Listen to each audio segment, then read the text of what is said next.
Mesa, parceiros institucionais do LACOPS, 10 anos de construção de história e memória.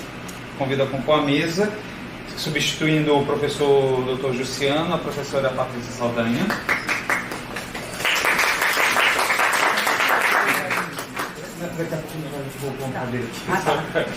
O professor Dr. Cristiano Henrique Ribeiro dos Santos, do LEC UFRJ.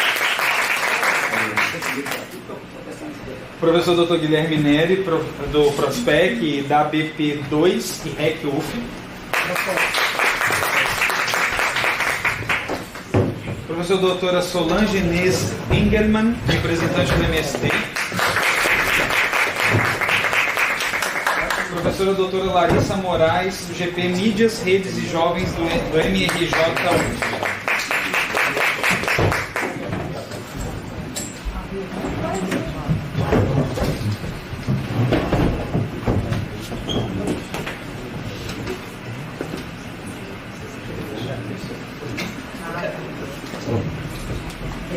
Fico mais fácil de eu passar o papelzinho.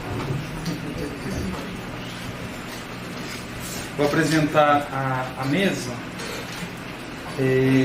Professor Dr. Cristiano Henrique Ribeiro, doutor em Comunicação e Cultura pela Escola de Comunicação da UFRJ, é diretor da Escola de Comunicação da UFRJ e professor adjunto na mesma instituição. Cristiano é coordenador e pesquisador do LEC, Laboratório de Estudos em Comunicação Comunitária, e atualmente se dedica à pesquisa sobre formas de pertencimento e autogestão de comunidades terreiro de candomblé como organizações de quilombos urbanos. O professor Guilherme Neri é professor associado da UF no Departamento de Comunicação Social e doutor em Comunicação e Cultura pela UFRJ, co-líder do grupo de pesquisa REC, Retórica do Consumo. Guilherme é atualmente vice-presidente da Associação Brasileira de Pesquisadores de Publicidade, ABP2. Sua atuação tem enfoque nas temáticas de filosofia, semiótica, teorias da linguagem, análise do discurso e linguagem publicitária, antifascista e antiprodutivista. Eu adorei isso. Solange Inês Engelmann é doutora em Comunicação e Informação pela Universidade Federal do Rio de Janeiro, do Rio Grande do Sul, mestre em Ciências Sociais pela Universidade Federal de Uberlândia e especialista em Gestão de Mídias Digitais. Jornalista, é professora substituta do Departamento de Jornalismo FCS Web Jornalismo da Universidade Estadual do Rio de Janeiro. Solange atua como editora e repórter na página online do Movimento dos Trabalhadores Rurais Sem Terra. Integra o grupo de pesquisa do LACOPS. Professora Larissa Moraes é professora do Departamento de Comunicação Social da UF, jornalista e coordenadora adjunta do grupo de pesquisa Mídias, Redes e Jovens, vinculado ao programa de pós-graduação em Mídia e Cotidiano, doutora pela UF, mestre pela PUC-Rio, com ambas as formações em comunicação, coordenadora dos projetos de extensão Controversas UF, Prêmio Controvérsias do Jornalismo, e Mídias, Redes e Jovens em Conexão. Uma salva de palmas para a nossa mesa.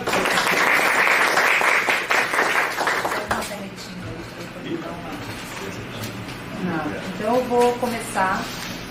Veja, está no foco? Certinho. Tá no foco. Bom, em primeiro lugar, eu queria dizer que eu estou muito honrada, chateada por uma questão técnica, mas honrada também de poder estar aqui em parceria mais uma vez com o professor Jussiano Lacerda, que é uma grande inspiração. Então eu queria deixar essa mediação, que por questões técnicas o Jussiano não pôde estar aqui agora, mas questões técnicas nossas, mas eu queria dizer que o Jussiano tem uma característica muito grande, ele é professor da UFRN, eu nem sei definir aquele currículo, para a gente fazer o currículo básico dele, o currículo resumido, uma mini bio, não tinha o que tirar, porque ele faz tantas coisas, ele tem tantas atividades no Brasil e no mundo, que fica difícil de você resumir. Então, eu acho que uma das características que eu poderia dar ao Jussiano é que ele é um grande agregador e ele tem, de fato, um compromisso genuíno com a vida. E o campo da comunicação é um espaço onde ele consegue exercer esse compromisso genuíno com a vida que ele tem. Ele trabalha com a área de comunicação e saúde, ele trabalha com a área de comunicação comunitária, ele trabalha com a área de publicidade social, ele faz interface com diversas outras áreas, sempre com o enfoque de congregar e de agregar. Então, eu acho que de improviso seriam as características que eu daria para esse grande pesquisador, grande amigo e grande ser humano que é o professor Luciano Lacerda. Então, eu queria deixar isso registrado, né? E aí eu vou ser a pessoa chata da mesa, né? Que vai dar o tempo. Imagine o desafio de mediar o professor Cristiano. Muito difícil, mas eu vou ter esse papel, então eu vou dar um papelzinho aí, eu vou pegar meu celular, inclusive, vou dar o de 5 minutos, faltando 5 minutos, e ele vai desrespeitar 3. Eu já digo com antecedência que vai ocorrer. Mas o ponto central dessa mesa é a gente estabelecer as parcerias, porque a gente falou muito de parceria ontem, mas o que a gente percebe é a grande dificuldade de participar dos editais, de fato usufruir da verba pública, que é pública, e transformar o uso dessa verba pública em benefícios para a própria sociedade civil. Então é nesse sentido que eu faço uma proposta para todos da mesa, todos, né, que a gente pense coletivamente em como a gente vai disputar esse lugar, como a gente vai se unir para de fato ganhar coletivamente, para que um enche o evento do outro, para que a gente consiga, de fato, ocupar esse espaço da universidade, né? E é esse que é o ponto. Pessoal, quando vocês passarem por aqui, vocês baixam só um pouquinho, que está sendo tudo gravado. Não precisa nem editar essa parte. Essa é a nossa vida. Essa é a nossa vida é essa. Né? Então, eu vou passar a palavra para falar desse momento de parceria, da importância de todas essas pessoas que foram escolhidas assim, com muito cuidado, uma mesa importante assim, para o Apopis, assim, de saber que a gente pode contar, de saber que uma relação de amizade, uma relação acadêmica de muita honestidade e preocupação com a formação de nossos alunos e com a vida. Então, te chamo. 15 minutos. Tá certo. Bom, vou tentar projetar a minha voz aqui, minha acústica da sala é boa, né? Então, primeiramente, boa tarde a todas as pessoas. Já passou por mim? Eu gostaria de dizer, primeiramente, que eu me sinto profundamente feliz e honrado pelo convite e pela possibilidade de estar aqui, mas principalmente por estar aqui representando o LEC, né? O Laboratório de Estudos da Comunicação Comunitária, que foi o lugar onde há quase 25 anos eu e Patrícia nos encontramos como estudantes, alunos do mestrado na Escola de Comunicação do UFRJ. Guilherme, o professor Guilherme Neri também, que já estava mais avançado que a gente, né? E ali tecemos uma parceria, uma história de vida, uma história de amizade, uma história de relações familiares, bem dentro do espírito de quem pensa e se pensa comunitariamente. Para a gente falar de parceria, eu queria antes um pouco situar, né, o que é o LEC. O LEC é um laboratório de pesquisa que tem uma história de mais de 25 anos dentro da Escola de Comunicação da UFRJ e tem um papel fundamental e demarcador do que são, do que foram e do vir a ser das pesquisas em comunicação comunitária no país. Porque essa referencialidade ela foi construída justamente, muito fortemente em torno da singularidade da nossa realidade dentro do Rio de Janeiro. A gente não consegue pensar Rio de Janeiro dissociado de favela. E o LEC tomou essa questão para si num tempo aonde a universidade já tinha e talvez muito mais. Se hoje a gente chama a universidade elitista, ela já foi muito mais. Pensar pobre, pensar questões comunitárias era uma coisa extremamente distante. nós éramos, dentro da Escola de Comunicação da UFRJ, os estranhos. Por quê? Porque a ECO era a sucursal do mundo paralelo deleuziano. E Foucaultiano também. Quem não lia Foucault era quase que atirado na fogueira, né? Deleuze, né? Quem não ia para Paris toda semana, idem. E o que o LEC estava fazendo? O LEC estava voltado para pesquisas, investigações voltadas para essas questões. Para as questões de comunidade, de favela, de grupos minoritários e até mesmo de determinadas pesquisas que não eram aceitas dentro, não apenas no campo da comunicação, como também no campo da história. Eu sou um exemplo claro, eu vou contar uma rápida história pessoal aqui. Quando eu trouxe a questão das comunidades terreiros, dos terreiros de Candomblé, como formas comunitárias, como organizações, eu estudava a passagem de uma religião do corpo, de uma religião da presença, de uma religião fortemente territorial para o ambiente virtual. O primeiro processo de seleção que eu fiz para o mestrado, que foi na história, eu passei na prova escrita, eu passei mais eu não sei quem. Quando eu cheguei na entrevista, na última etapa, a avaliadora chega para mim e diz assim: por que você não vai para o museu? Eu disse: para o museu? A minha ficha não caiu, né? Aí você disse: mas que museu? Por que você não vai para o Museu Nacional? Pesquisar na antropologia. Se colocava esse tipo de pesquisa estritamente na psicologia. E quando eu submeti o meu projeto à ECO, houve a receptividade. E por que houve? Porque tinha alguém que tinha pavimentado esse percurso. O nome dessa pessoa é Muniz Sodré, que foi quem escreveu Terreiro da Cidade, né? Que trouxe várias temáticas raciais, né? E quando a gente fala de terreiro, a gente não tem como não falar de questão de raça.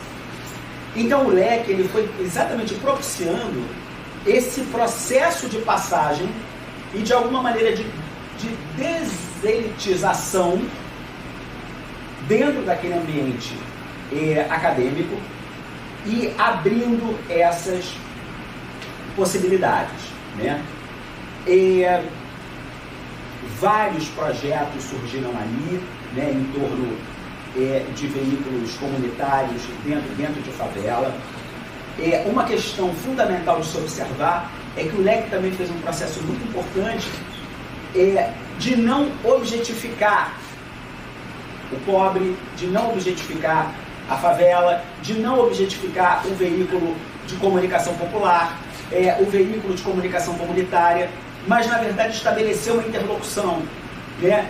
É todo um processo dialógico em que projetos nasceram ali, cursos nasceram ali, atividades de extensão nasceram ali, e muitas coisas saíram de dentro da ECO e foram para comunidades, assim como comunidades entraram dentro da universidade.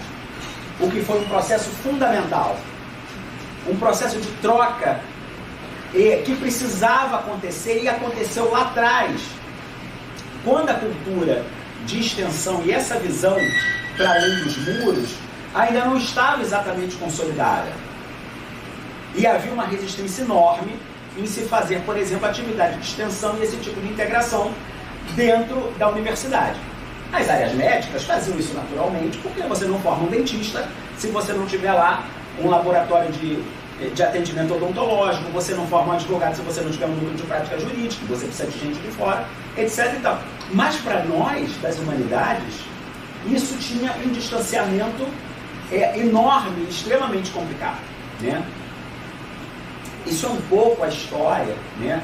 E a forma de situar, né? O LEC foi fundado pela professora Raquel Paiva, né? Que foi orientadora da Patrícia, foi minha orientadora também, né? Foi orientadora de uma quantidade gigantesca, do João Paulo Malerba, de uma quantidade enorme de pessoas que, em torno desse pensamento, né? Principalmente de um livro seminal da Raquel chamado Espírito Comum, né?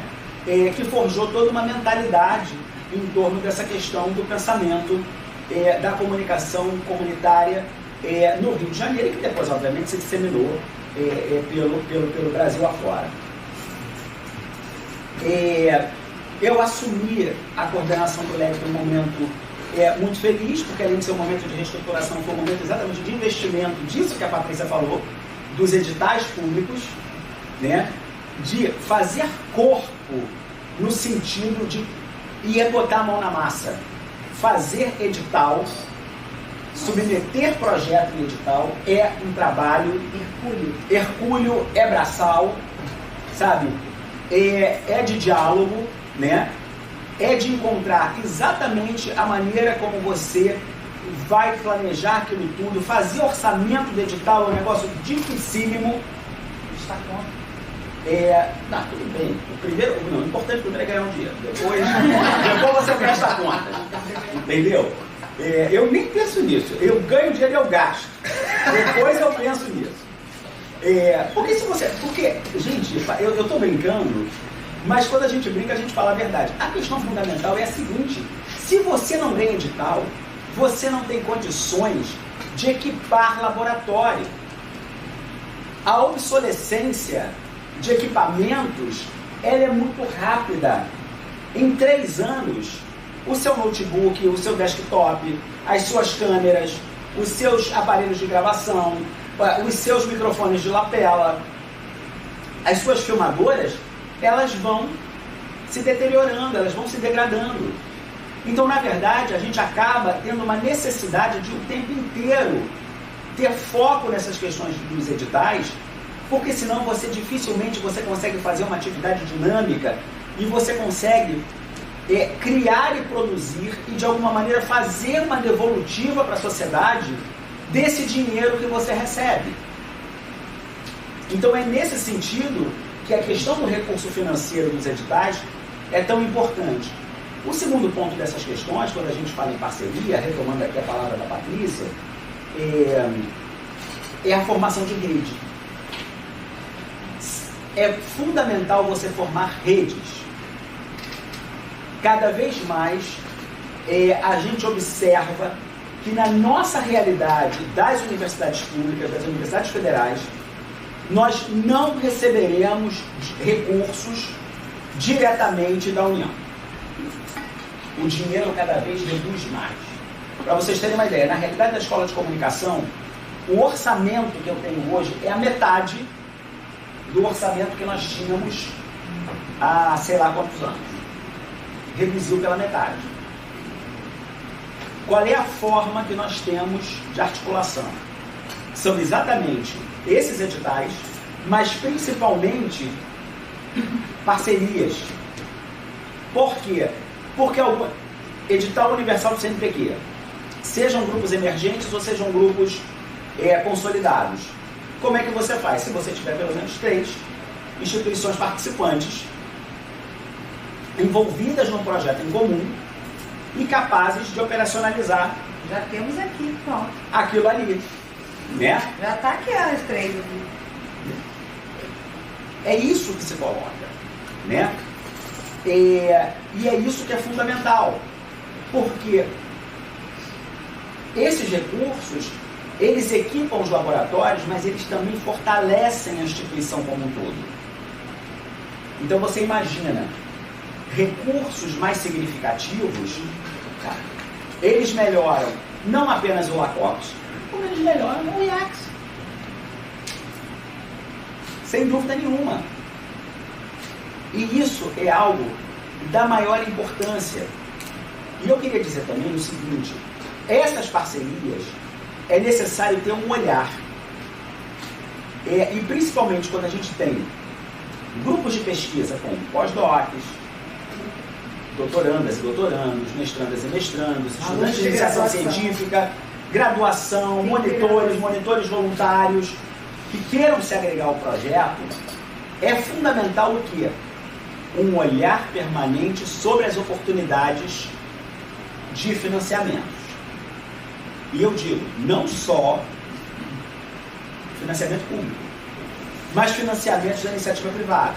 A gente falou muito disso. Por quê?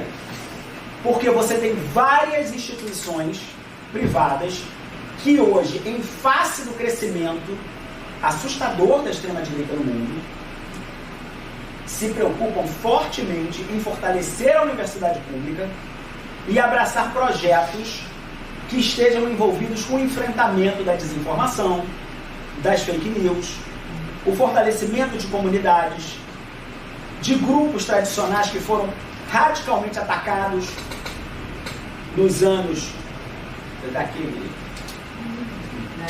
daquele outro que está quase, Que não mencionou. aquele que não pronunciamos, que está quase lá. E essas instituições, elas estão abertas. Né? Elas estão abertas a esse tipo de projeto. Agora, essas coisas elas só acontecem porque elas dependem fortemente de todo um operacional, de toda uma capacidade, eu diria que é uma capacidade patricística, porque é uma das pessoas que eu conheço que tem maior capacidade de produzir e realizar coisas, né? Porque trabalha muito, mais até do que devia. E eu agora fugi da temática acadêmica, agora falou um amigo aqui. Mas é necessário isso. Os editais, por exemplo, que a gente tem conseguido hoje no LEC, tanto o Universal de CNPq, quanto da FAPERJ de apoio a grupos temáticos, quanto um agora que a gente também no nome da FAPERJ, que eu nem sei o nome, eu já não me lembro, aconteceram porque o sangue novo, a galera jovem, tem a disposição de botar a mão na massa, de sentar e escrever, ajudar a escrever. Para vocês terem uma ideia, nesse edital da FAPERJ, eu só entrei na hora de construir o orçamento.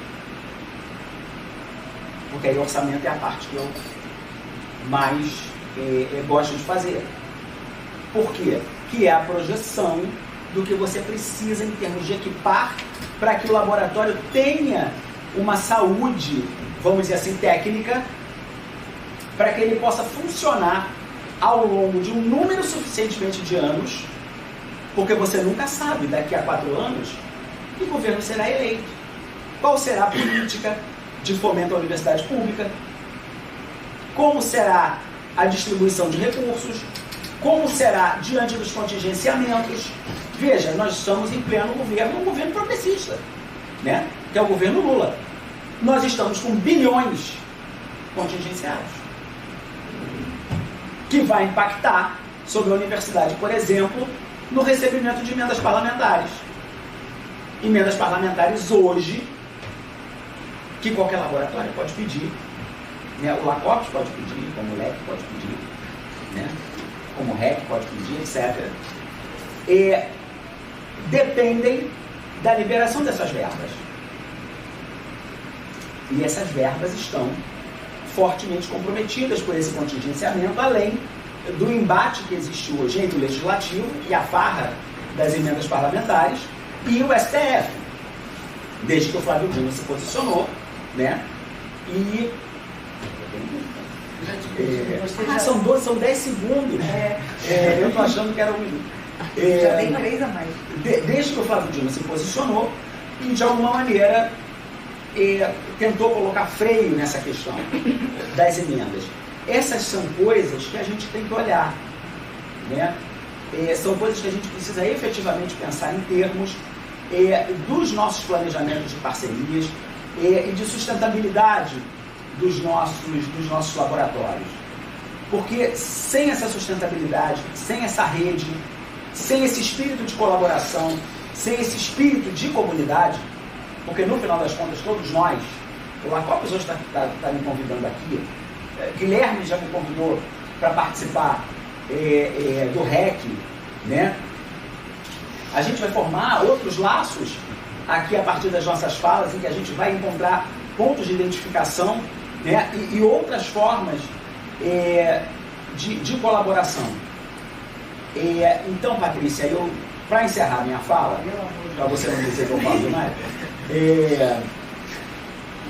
Eu gostaria de colocar aqui o quanto a gente está aberto, eu não preciso dizer isso para você, né?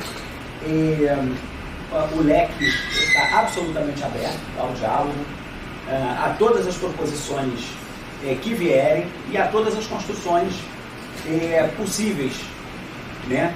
Eu considero isso fundamental, né? E estamos juntos. Obrigado.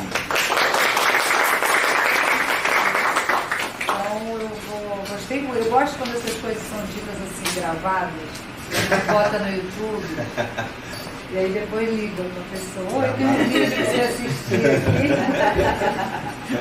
Não, o leque é meu ponto de partida, minha casa, minha formação, meu espírito, e acho que essa mesa aí é tudo isso também.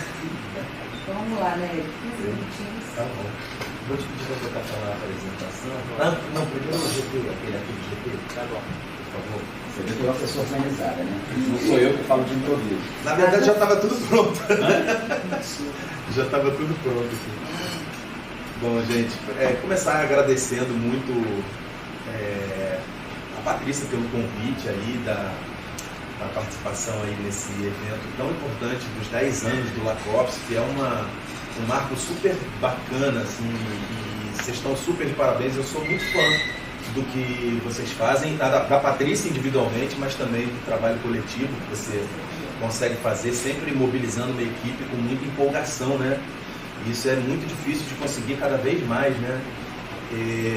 E aí eu começo agradecendo também a presença de vocês e dos colegas aqui da mesa, e dizer que eu vou falar bem resumidamente de duas inserções que justificam a minha presença nessa mesa, né? A primeira, a BP2, e em segundo lugar o REC. Eu vou falar bem resumido dos dois. Talvez o que o Cristiano passou de tempo vai economizar comigo, porque eu acho que eu vou falar pouco. No caso da BP2, a Associação Brasileira de Pesquisadores de Publicidade, ela existe desde 2010 e a formalização dela terminou de ser, digamos assim, acabada do ponto de vista burocrático em 2012, né? De 2010 a 2012 ela estava se constituindo, mas ela organiza, desde 2010, uma vez por ano, encontros acadêmicos, científicos, dos pesquisadores de publicidade de todas as regiões do Brasil, né? Você tem pesquisadores, e a gente conheceu um monte de gente também nessa rede, além dos congressos de Intercom, de Compós, e todos os outros congressos brasileiros. A gente tem o Propesc, que congrega então os pesquisadores de todas as áreas do Brasil, e em todos os anos a gente teve também convidados de fora, de outros países, né? Normalmente assim, Chile, os mais recorrentes, né? Do Chile, Portugal e Espanha, assim, tem muita gente, mas já teve gente de Bélgica, da França e tal. Mas o congresso da BP2 é o Propesc, né? Então desde 2010 a gente tem feito um congresso por ano, e na BP2 eu estou um pouco representando a BP2 porque desde 2015 eu estou como vice-presidente lá da Associação Brasileira de Pesquisadores em Publicidade. E aí eu pedi para botar esse arquivo aqui, que está no site deles, assim, eu peguei do último congresso que está lá disponível, só para vocês verem, conhecerem, para quem não conhece esse congresso,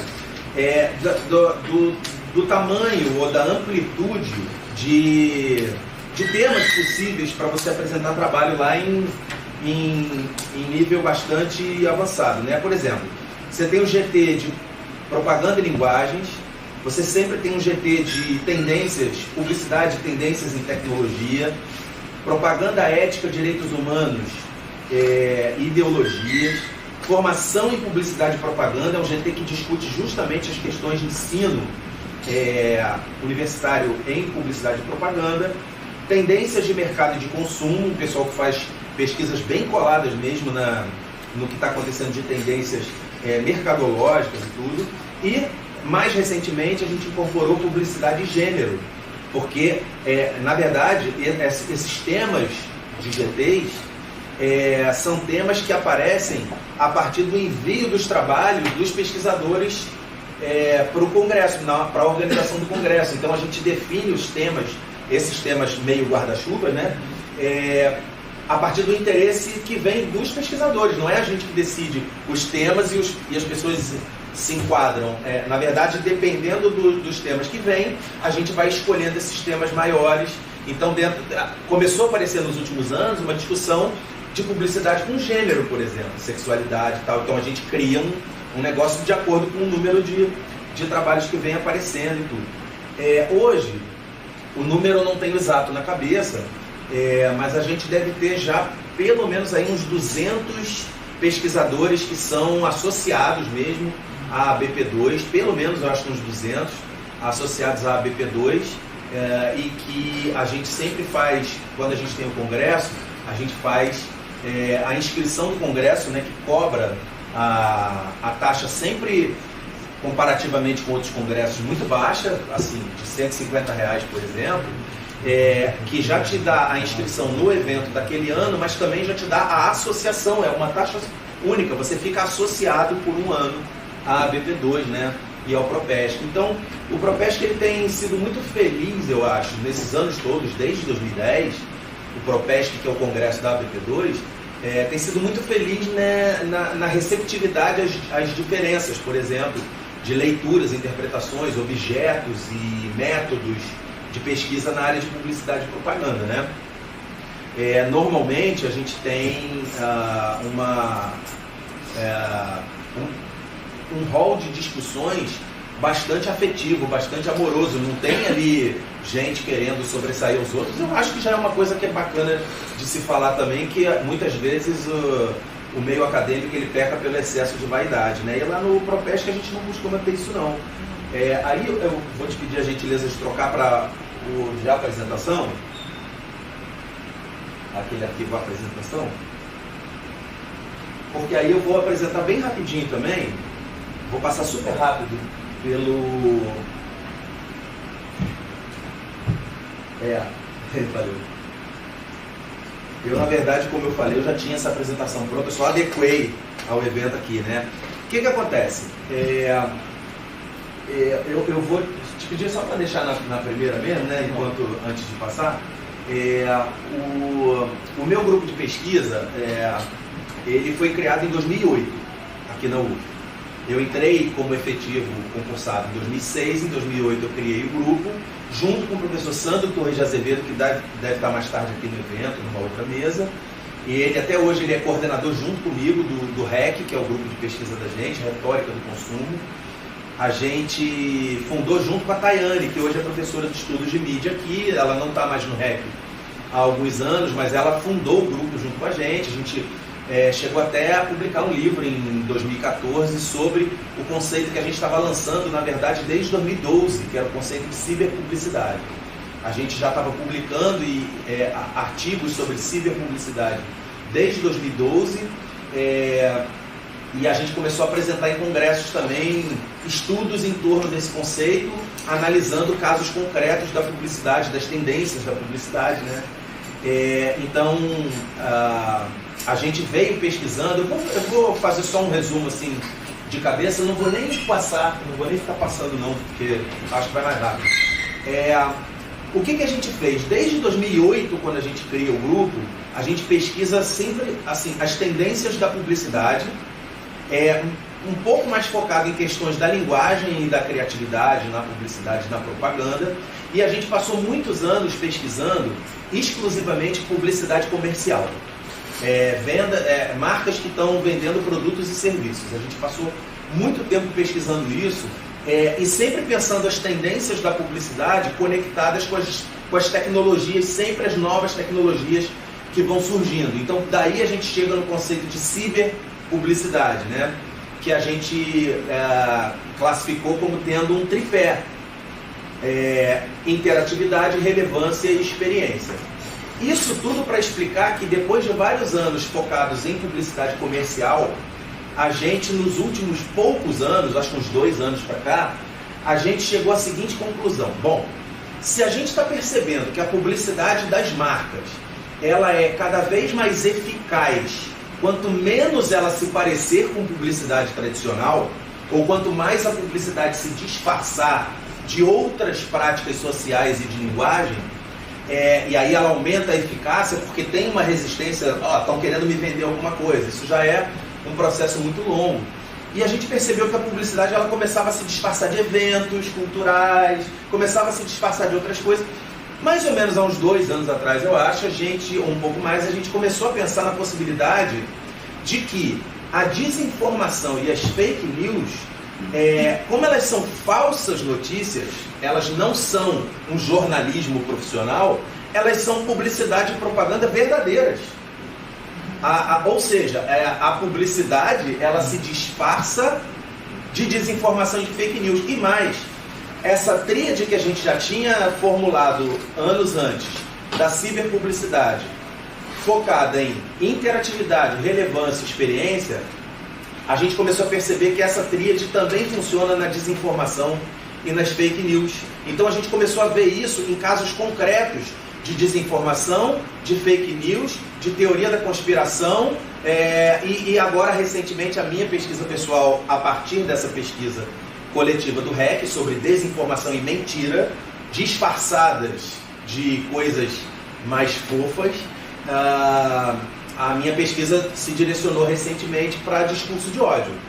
E eu consigo ver nos discursos de ódio das redes sociais, eu consigo ver a tríade interatividade, relevância e experiência, porque o que está se produzindo é exatamente isso.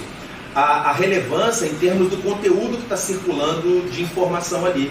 As pessoas, elas querem consumir informação que sejam relevantes para o seu viés ideológico. Interatividade é que as pessoas também, a gente já vive numa cultura da interatividade para tudo quanto é lado. A gente não quer mais, isso a gente vê em sala de aula, os alunos não querem mais ficar só ouvindo o professor falar, eles querem participar sempre e tal, e isso dá uma dinâmica de envolvimento, ou engajamento, que é a palavra do momento e tal. Então, assim, você tem a relevância nos conteúdos, a interatividade nas formas por exemplo, de como uma marca produz interatividade com o consumidor, ou de como uma ideologia estrategicamente montada por um grupo político ou grupo de interesse, como é que esse grupo, como é que essa ideologia ela também engaja as pessoas, a opinião pública, as pessoas comuns da sociedade, né? Também tem interatividade. Você vê, quando a gente brinca falando do tio do Zap, aquele cara que passa, ele está interagindo, ele está se sentindo não alguém que está só recebendo informação de um modo passivo. Isso tem tudo a ver com a cibercultura, liberação do polo emissor. Quer dizer, hoje em dia você não é só receptor de informação, você produz também, além de receber, você está produzindo informação, e daí vai. E a experiência, que eu acho que é a questão da experiência, que a gente percebeu isso primeiro nas marcas e depois na propaganda ideológica. As marcas sempre produziram, nos últimos anos, para os consumidores, uma experiência de marca. A gente chama muito de experiência de marca na publicidade. Só que as marcas, elas transformaram a experiência de marca em experiência de vida. As pessoas têm uma experiência afetiva muito grande, emocional, na sua interação com aquele conteúdo relevante para elas de marca, né? Então a gente começou a perceber que a ideologia também estava funcionando ao modo da propaganda. Ela sempre foi, na verdade, circulando pela sociedade de modo propagandístico, né? E aí a gente lê, já estou fechando, a gente lê por esse viés assim, né, do tripé da ciberpublicidade, e aí a gente já fez um monte de publicações até, de artigos, não só em congresso, mas em algumas revistas também, sempre explorando algum aspecto específico da ciberpublicidade, né? A gente criou um conceito também maluco, a gente já publicou 2 artigos sobre consumidor ciborgue, o consumidor que é misturado com a tecnologia e tal, coleta de dados, a gente já está trabalhando com essa coisa já há bastante tempo. A ideia é maravilhosa. Eu e Sandro publicamos um artigo há anos atrás sobre isso. O QR Code, que a gente a publicidade já usou mais, agora está usando menos, agora parece que está voltando. O QR Code, ele é um hiperlink, né? Mas em geral é um hiperlink que é colocado fora do ciberespaço. Ele está no espaço físico. Então você vê a expansão do ciberespaço meio que incorporando o espaço físico. Isso tudo a gente vai incorporando, e no caso da pesquisa atual do REC é sobre isso. Fake news e desinformação não como um problema do jornalismo, inclusive a gente tem jornalistas, pesquisadores lá do grupo, tem pessoas que não são publicitárias, mas estão lá pesquisando, olhando pelo viés do jornalismo para desinformação e fake news, né?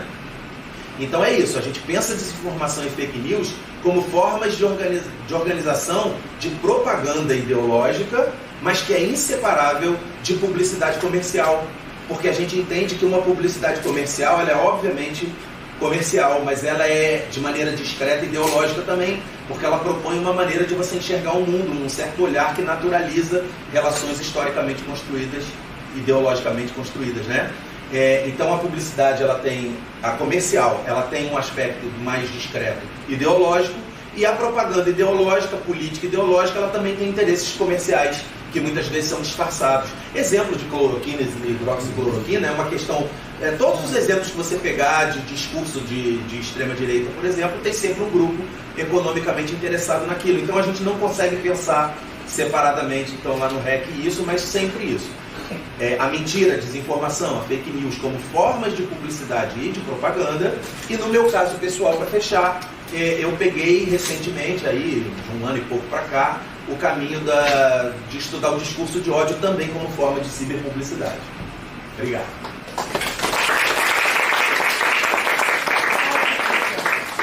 Queria agradecer, Guilherme. Acabei de mandar uma foto sobre o Pedro Guilherme na Espanha, para dizer que você estava falando agora, que ele vai falar depois.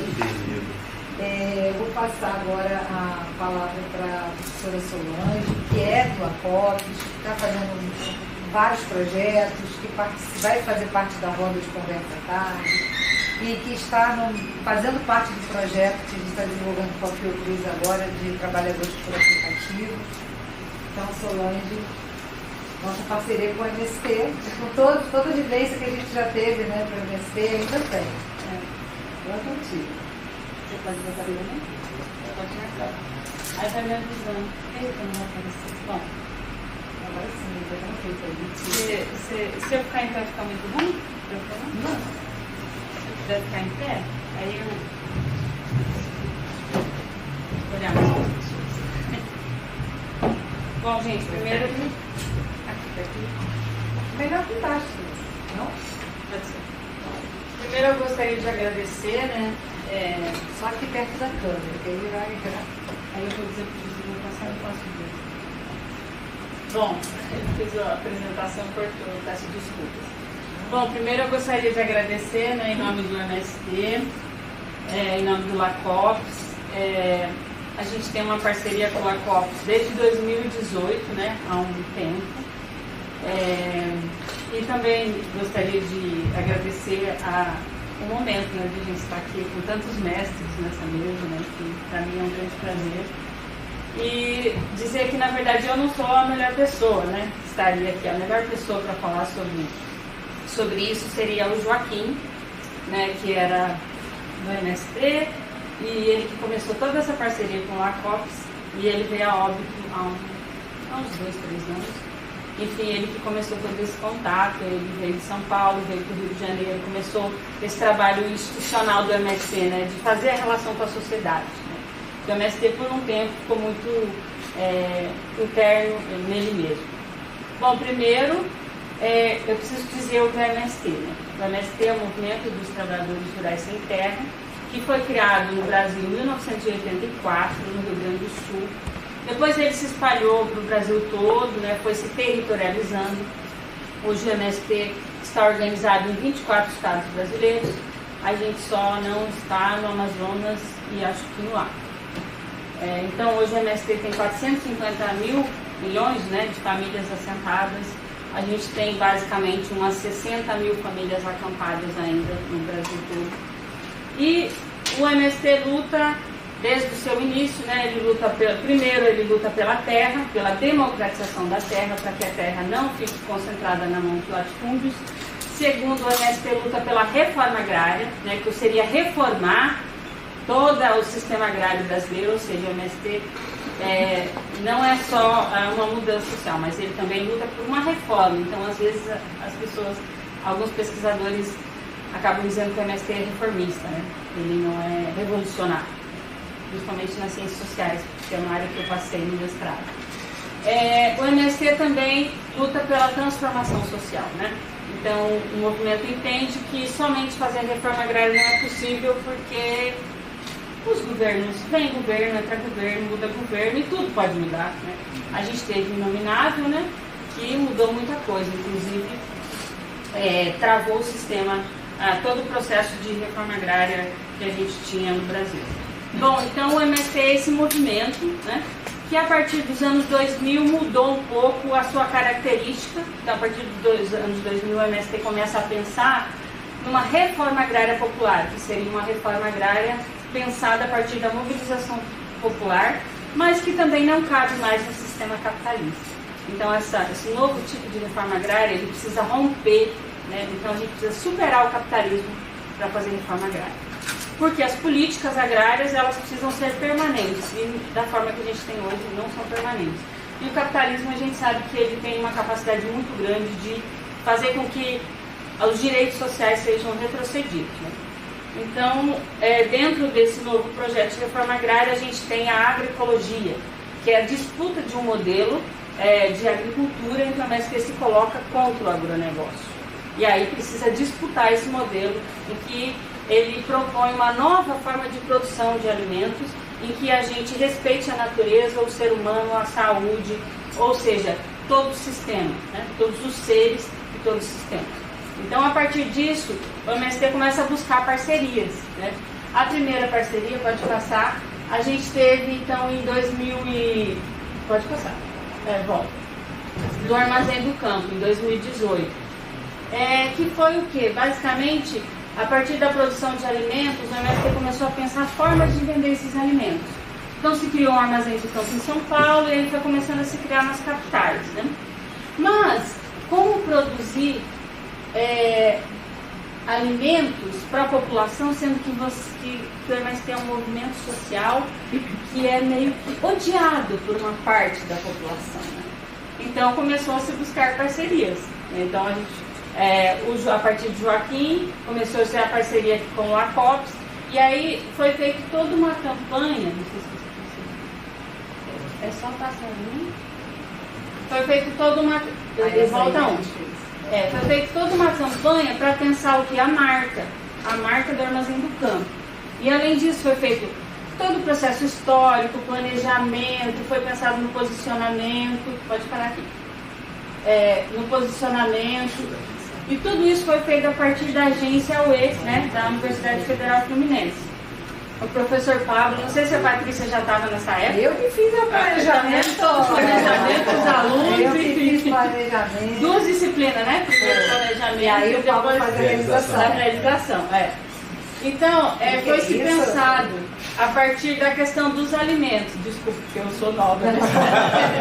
Estou chegando, cheguei depois. E foi-se pensado, inclusive, na questão da saúde, né? E o foco era o que você sabe o que você come, né? Você sabe de onde vem seu alimento? E aí a campanha foi pensada toda em cima disso. E até hoje, né? Pode passar.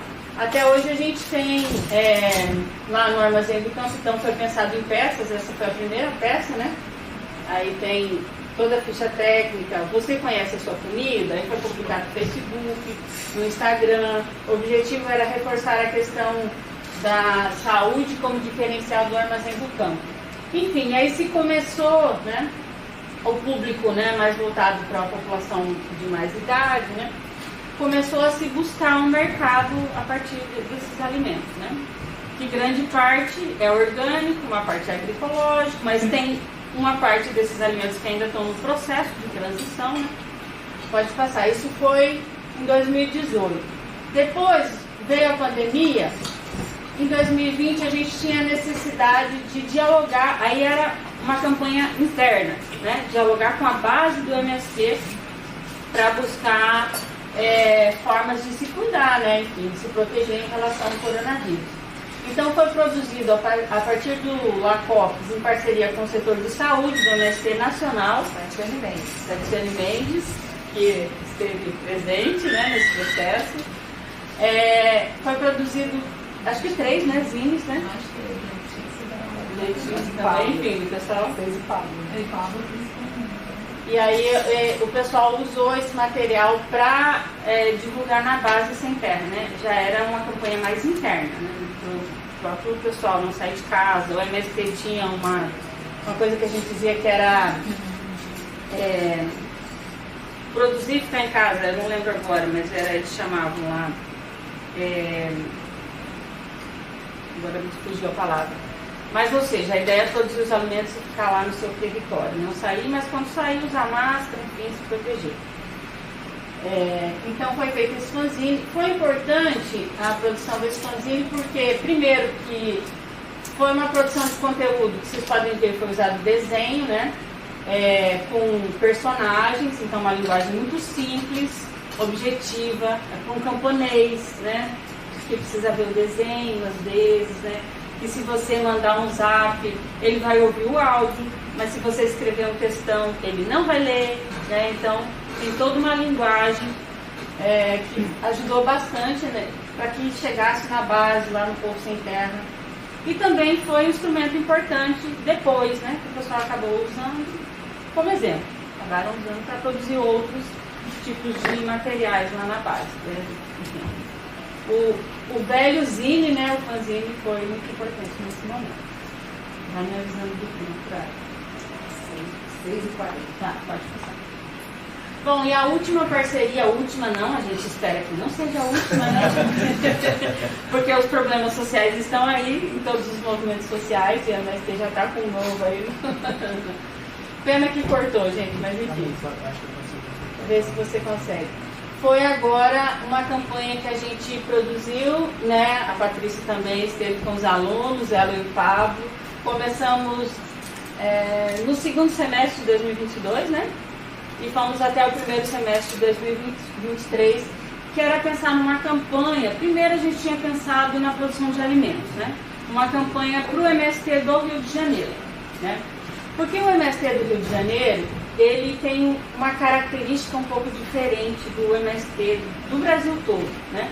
Porque o MST do Rio de Janeiro está num espaço urbano muito grande, né? A gente está numa metrópole e a gente tem poucos assentamentos e acampamentos em volta dessa metrópole.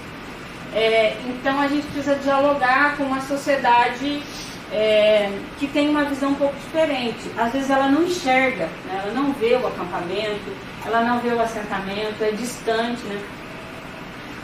O único espaço de visão é quando o pessoal vem fazer luta aqui no INCRA, ou vai no espaço público, ou tem a Feira da Reforma Agrária, que esse ano vai acontecer agora no início de dezembro, que é lá no Largo da Carioca, né? Então a gente pensou numa campanha. Primeiro, a Patrícia trabalhou com os alunos, a gente pensou, levantou todos os dados, fez entrevista, conversou, pensou todo o processo, né? E a gente tinha pensado em vender alimentos. Como a gente vai vender alimentos para a população? Até que o final da campanha era um cachorro, era uma banquinha, não, era um carrinho, né? Um carrinho, como se fosse um carrinho de cachorro quente, para vender alimentos saudáveis no centro da cidade, né? Só que depois, nesse processo, a gente foi percebendo que o MST do Rio de Janeiro tinha outros problemas, né? Outros problemas para colocar. Então a gente repensou, né, a campanha. Os produtos finais, a gente acabou levando então para o Instagram algumas publicações em que a gente tentava mostrar para a sociedade algumas facetas do MST. Primeiro a gente falou um pouco da questão da agroecologia e do agronegócio, que é esse embate, né? Por que o MST defende um projeto de agroecologia e é contra o agronegócio? Porque imagina, todo dia na Globo você tem uma propaganda dizendo que o agro é pop, o agro é tech, o agro é tudo e o agro é agricultura. Então você olha para o campo, só tem agro, né? Parece, só que não é verdade, né? A gente tem a agricultura familiar, a gente tem os quilombolas, a gente tem os ribeirinhas, os pescadores, as pessoas que moram na floresta, né? Enfim, a gente tem os indígenas, tudo isso é agricultura. Só que parece que quando você vê a propaganda, que tudo é agro, né? Não é bem assim. Então imagina fazer uma campanha, 3 minutos. Então pode passar o próximo.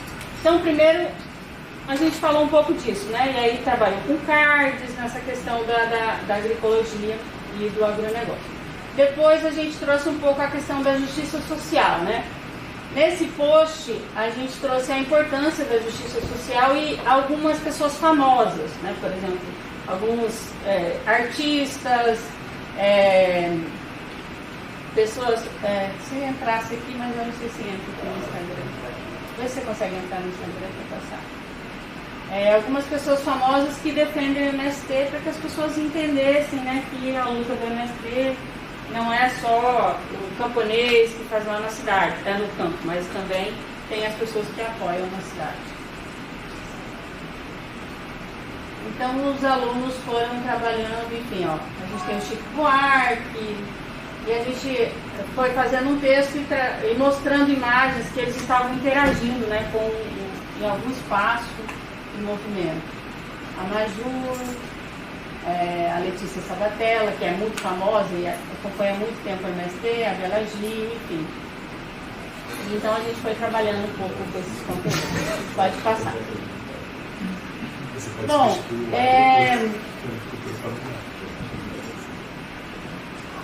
a gente teve essas 3 parcerias e a gente espera que a gente continue com as parcerias. Então, para finalizar, eu queria só ressaltar a importância do LACOPS. Também tem o LEC, né, tem o outro, o REC, né? Agora a gente está aqui tudo, né? LEC, REC. Enfim, essas siglas. Como são importantes? Porque é a possibilidade de você olhar para movimentos sociais, né? Por exemplo, é muito pequeno essas experiências que a gente tem no Brasil. Então, acho que é muito importante, primeiro, que o LACOPS conseguiu olhar, né, e se colocou como parceiro de um movimento social. Eu acho que isso é o grande diferencial. Segundo, eu acho que o diferencial é ouvir os camponeses, né? Então, todo o processo que eu acompanhei, o processo que o Joaquim também deve ter acompanhado, e agora é a companheira Heró, aqui do MST do Rio, que está acompanhando, é assim, sentar, o pessoal sentou, ouviu as necessidades, tanto que na última campanha a gente mudou o foco depois, por quê? Porque era uma necessidade do MST. Então, a Patrícia e o Pablo falaram, não, vamos mudar porque é uma necessidade. Então, você ouvir e trazer as necessidades dessa organização, as demandas, né, essas questões. E respeitar, né, a cultura, pode passar, da organização. E aí eu queria finalizar com o depoimento do Didi, né, que é o Edinaldo Moraes, do setor de saúde do MST, que acompanha a produção do fanzine, e ele fala, abre aspas, me chamou muita atenção quanto ao respeito e olhar para as pessoas e seus territórios, sem falar das formas de linguagens para a informação chegar até a ponta. Ou seja, é um respeito com esse movimento, com essas linguagens, com a forma de organização desse movimento.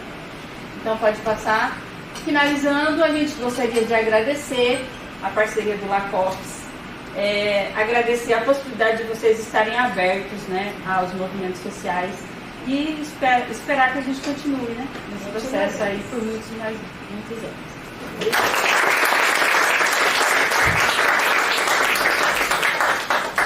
Larissa, eu vou tentar, até que tá indo, né? Vou botar mais aqui, acho que uns minutos.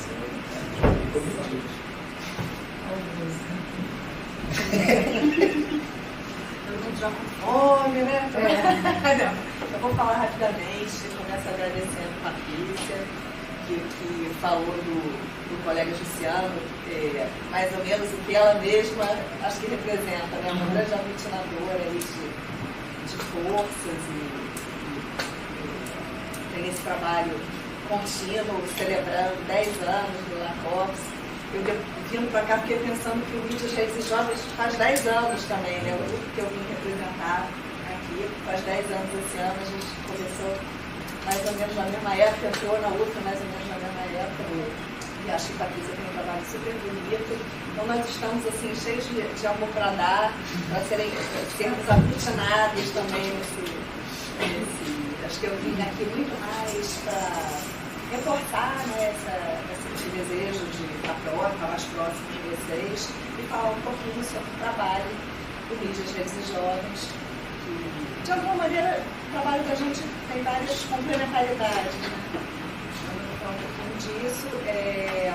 O Mídias, Redes e Jovens foi criado pela Carta Baiense, com o meu apoio e da Ellen Brito há 10 anos, como um grupo, a princípio, muito mais voltado para a pesquisa, né? A gente funcionou um pouco nas primeiras pesquisas, quase como um laboratório de metodologias, assim. A gente começou com questões sobre como que os jovens consumiam notícias e como que essas informações poderiam nos abastecer como professoras de jornalismo a pensar em modelos que fizessem sentido, né? A pensar em formas de pensar o jornalismo que estivessem também alinhadas com tendências que vêm dos jovens, né? Que a gente percebe que no fundo o jovem está o tempo todo ali ditando tendências. Então a gente fez pesquisas um pouco tentando compreender a influência também de classes sociais nesse consumo, né? A gente começou fazendo questionários mesmo, cursinhos pré-vestibulares. Depois a gente trabalhou um pouco tentando dar uma compreensão mais qualitativa a essas informações de questionário, né? A gente fez grupos focais, trabalhou um pouco com alunos nossos também, fez alguns grupos focais com alunos para ver a maneira como eles não só consumiam, mas como eles compreendiam as notícias, como eles compreendiam ali também o momento político do país, como eles estavam expostos à desinformação. Isso foram questões que apareceram em pesquisas nossas. E depois de alguns anos trabalhando dessa forma, a gente começou a pensar em formas, eu acho que a gente começou a caminhar no sentido da extensão universitária, né? A gente fez um projeto de pesquisação, né, em que a gente não só ouvia os alunos, mas que a gente começava a oferecer também alguma coisa em troca, né? A gente fez algumas oficinas, a gente fez um projeto que a gente oferecia uma oficina de leitura crítica na mídia e depois a gente produzia com eles um produto escolhido pelo grupo. Então, no Colégio Pedro II, os alunos escolheram fazer uma oficina de rádio, né? A professora Ellen Brito e o Marcelo Santos daqui, junto com a gente começou com algumas trocas sobre o que é a notícia e sempre trazendo um pouco sobre as influências que tem por trás das estruturas que oferecem notícias, né? E para chegar em algumas aulas depois, a gente do terceiro trabalhou com 6 encontros para culminar nos encontros finais, tentar fechar um produto radiofônico produzido pelos alunos. E eles ficaram super assim, felizes, impressionados como que aquele monte de pedacinhos de áudio viravam um produto final, e a gente ficou muito feliz com esse trabalho. Depois a gente fez uma oficina de blog na escola pública.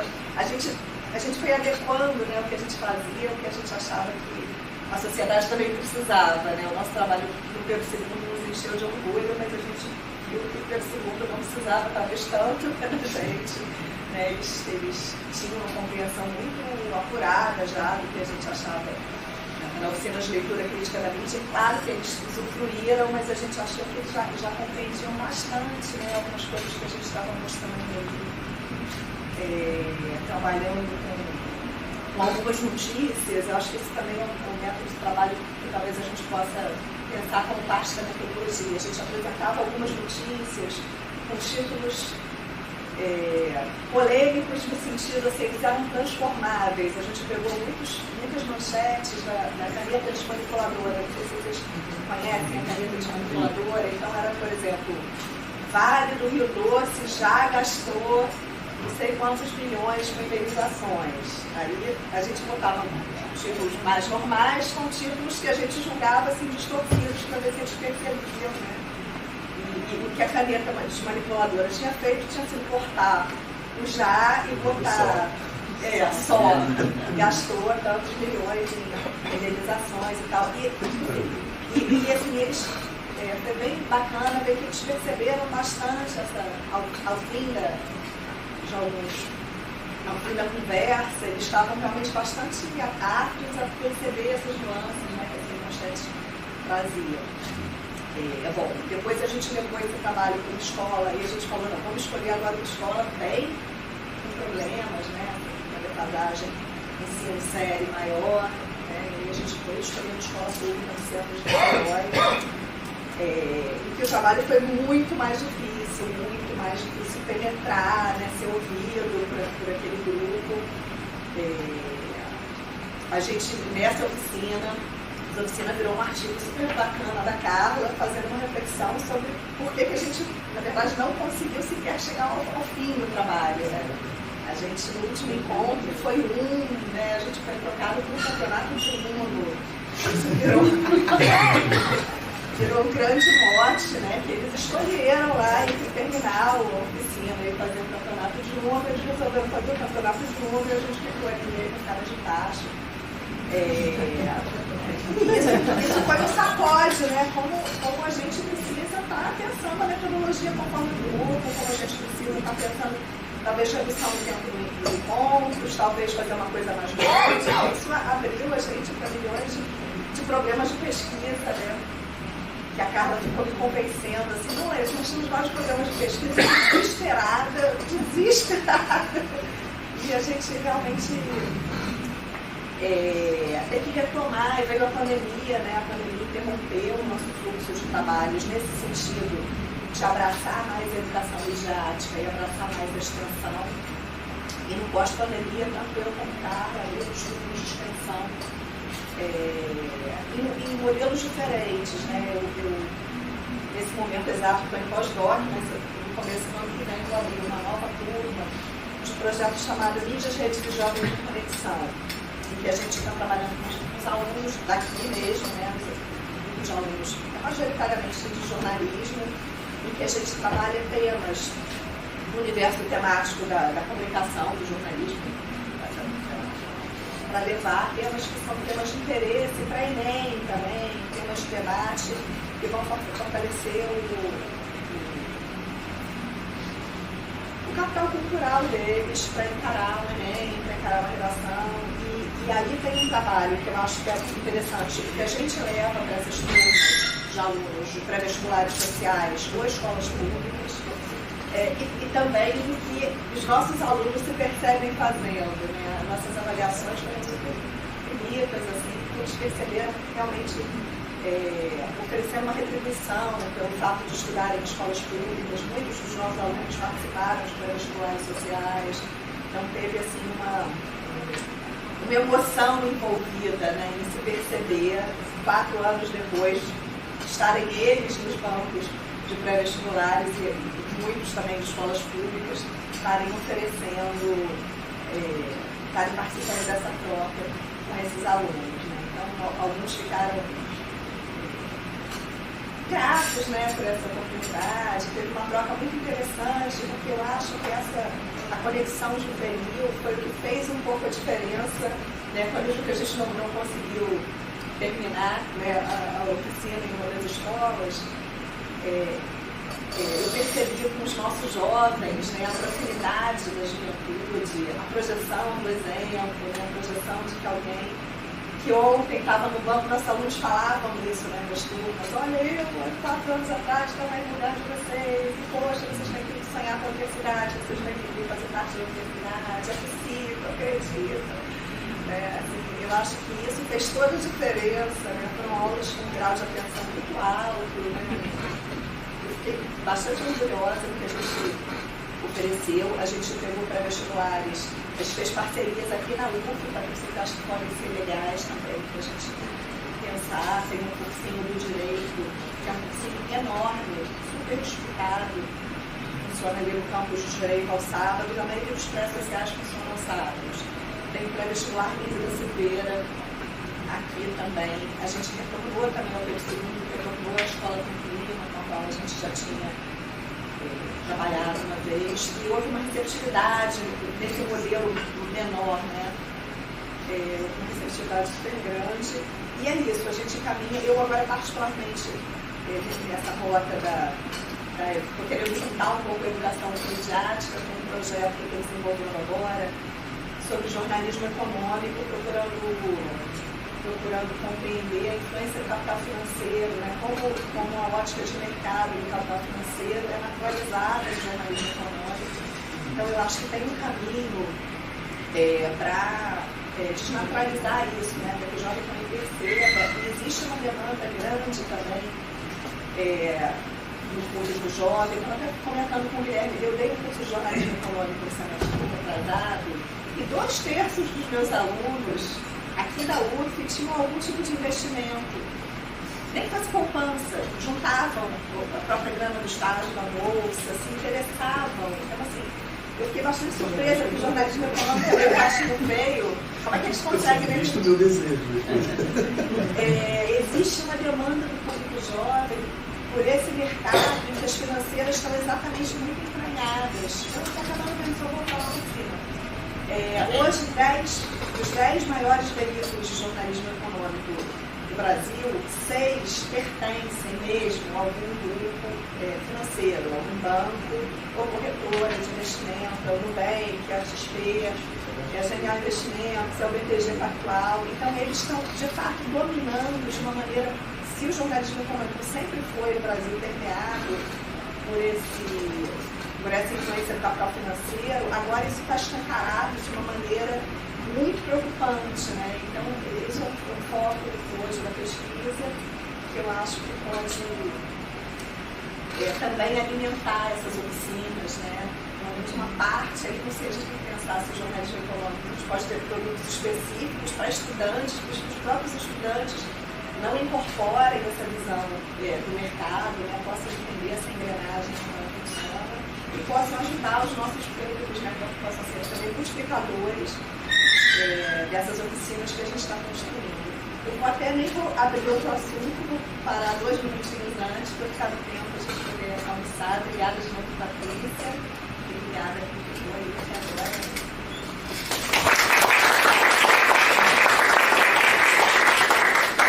Muitas conexões e muitas ideias. Eu só olhava para a Karen, porque a dissertação do mestrado dela tem tudo a ver com o que você acabou de falar. Você pode trocar tudo. A minha tese também.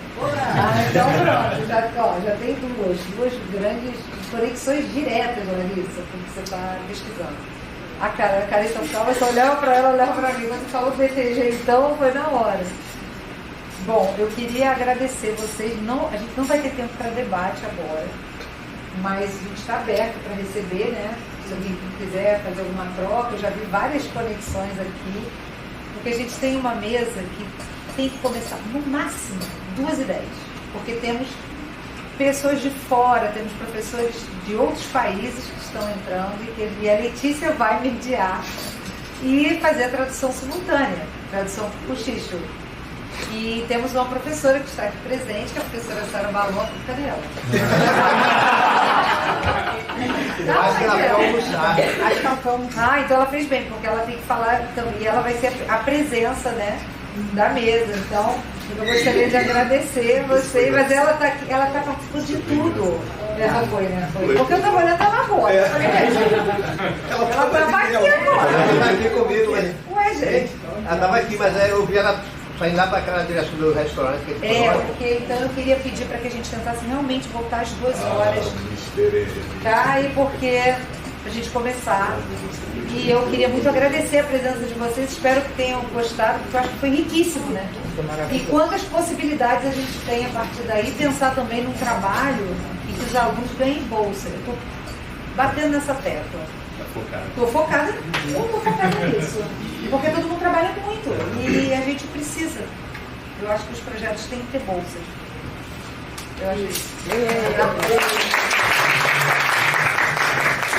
Eu tinha meia hora de pergunta para fazer para a mesa.